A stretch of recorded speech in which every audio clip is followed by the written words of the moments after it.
Dan pemirsa, di tengah melambungnya harga minyak goreng kemasan membuat warga desa Lubuk Selo, Kecamatan Gumai Ulu Lahat berinovasi dengan membuat sendiri minyak goreng dari bahan santan kelapa. Pembuatan minyak goreng ini mampu memenuhi kebutuhan minyak goreng warga Lubuk Selo hingga tak perlu ikut antri demi mendapatkan minyak goreng kemasan.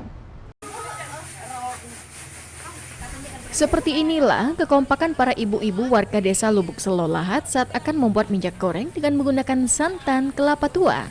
Kegiatan ini sudah rutin dilakukan sejak sepekan terakhir oleh warga di kediaman kepala desa untuk memenuhi kebutuhan minyak warga Lubuk Selo dengan memanfaatkan limpahan buah kelapa dan kayu bakar di desa. Kebutuhan minyak goreng dapat diatasi meski tak sepenuhnya mampu menutupi kebutuhan minyak goreng secara umum. Untuk mengelola santan kelapa menjadi minyak goreng, warga harus menyiapkan kelapa tua yang siap diparut dan diambil santannya.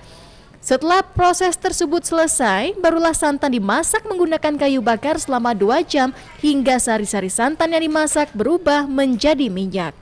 Dalam sehari, warga yang dinominasi ibu-ibu PKK ini mampu menghasilkan 3 kg minyak goreng. Produksi tersebut memang belum maksimal karena memang difokuskan sekedar untuk memenuhi kebutuhan minyak goreng warga Lubuk Selo. Untuk menggiatkan salah satu produk OP2K, yaitu pembuatan minyak dari kelapa. Semoga kedepannya proses pembuatan minyak dari kelapa desa Lubuk Selo ini terus berlanjut. Kepala Desa Lubuk Selo Ahmad Yomal menyatakan ke depan pihaknya akan memaksimalkan produksi minyak kelapa ini agar bisa dipasarkan dan dijual ke daerah lain dengan target produksi mencapai 50 kg per hari.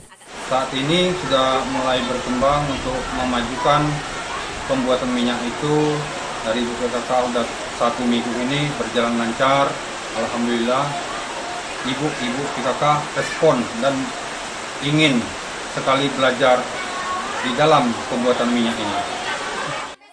Produksi minyak kelapa sendiri tergolong mahal. Untuk menghasilkan 1 liter minyak kelapa dibutuhkan sedikitnya 8 buah kelapa tua dengan harga Rp3.000 per buah. Dari Lahat, Bala Putra, iNews melaporkan.